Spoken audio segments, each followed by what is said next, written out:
SSC stenographer Hindi dictation गति 80 शब्द प्रति मिनट। Be ready 3, 2, 1 start. उपाध्यक्ष महोदय, मैं एक महत्वपूर्ण विषय सदन में उठाना चाहता हूँ। सरकार की तरफ से सारे देश में, देहात में और गांवों में कई तरह की योजनाओं की घोषणा की जा रही है। दुर्भाग्य है कि दिल्ली के अंदर राजधानी में सरकार की नाक के नीचे पिछले कई दिनों से वर्षा से जो भयंकर स्थिति बनी है उस पर कोई काम नहीं हो रहा है। वर्षा के कारण यहाँ इतना पानी भरा है और हालत इतनी खराब हो गई है कि 1071 कॉलोनीज में पानी भरा हुआ है।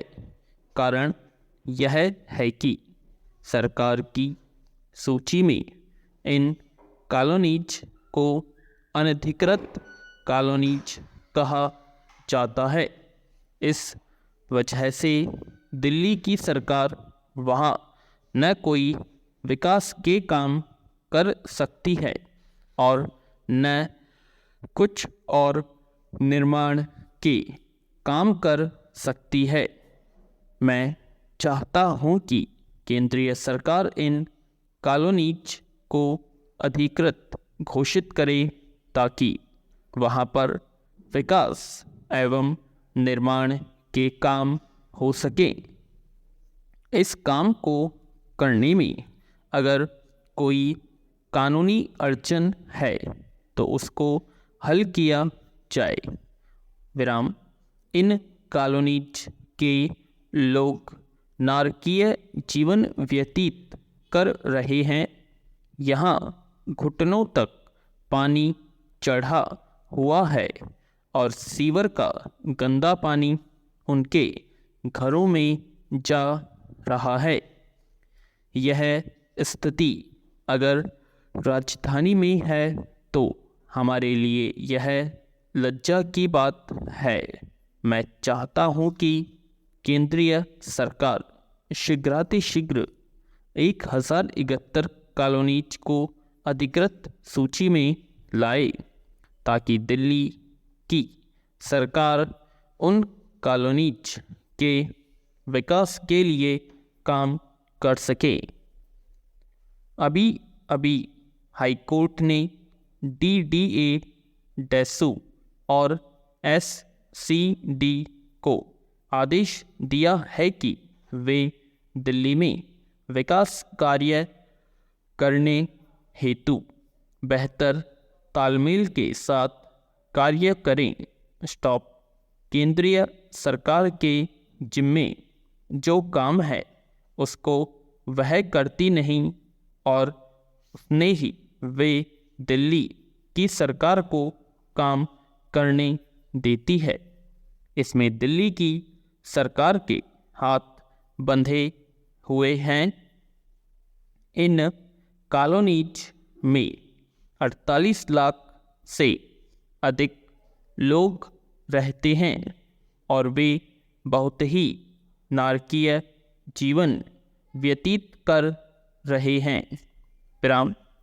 पहले चरण में केंद्रीय सरकार और दिल्ली की सरकार मिलकर अस्थायी व्यवस्था करे ताकि इस दिशा में कदम उठाए जा सके और साथ ही केंद्र सरकार 1071 कॉलोनीज को अधिकृत स्वीकृति दे जिससे दिल्ली की सरकार पूरा काम कर सके।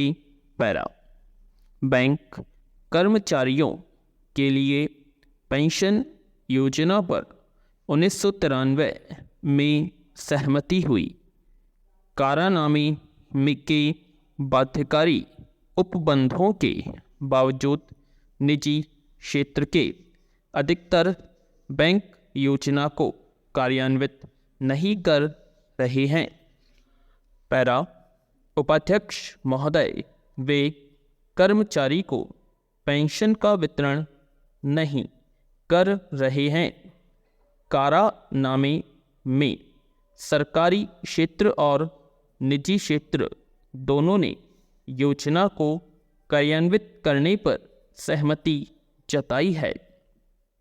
14 जनवरी 1996 को वित्त मंत्रालय ने पत्र संख्या F4/8/2/96 के माध्यम से एक निर्देश जारी किया और बैंकों से कहा कि यदि इस पर अंतिम रूप से सहमति नहीं हुई है तो भी वे सेवानिवृत्त कर्मियों को तदर्थ भुगतान करें।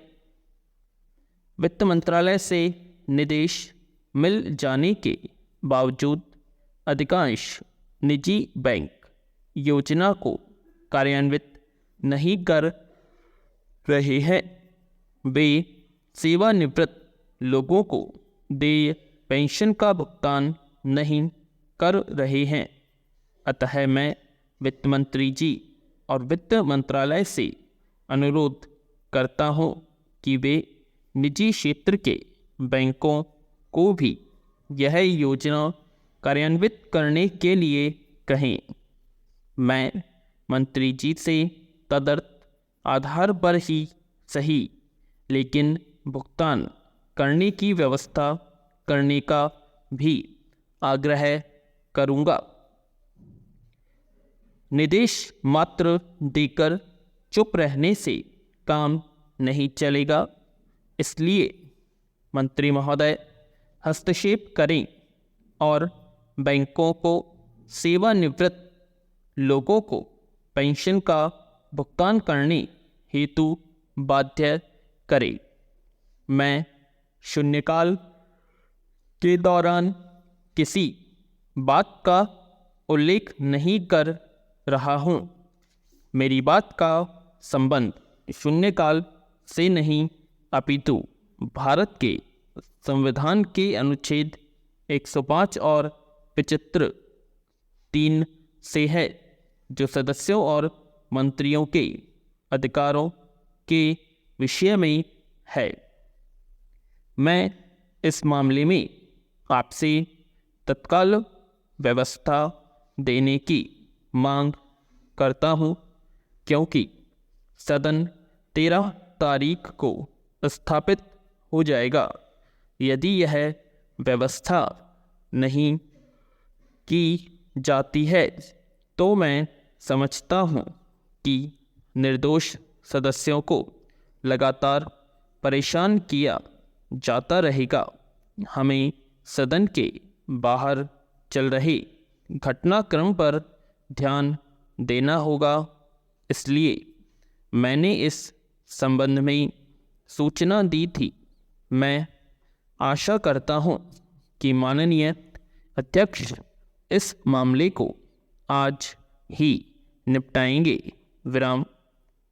मैं अब शून्यकाल की कार्यवाही में विघ्न नहीं डालूंगा, क्योंकि आपने सदस्यों को बोलने के लिए कहा है, परंतु यह मामला जिसकी सूचना मैंने आज सुबह दी बहुत ही आवश्यक है।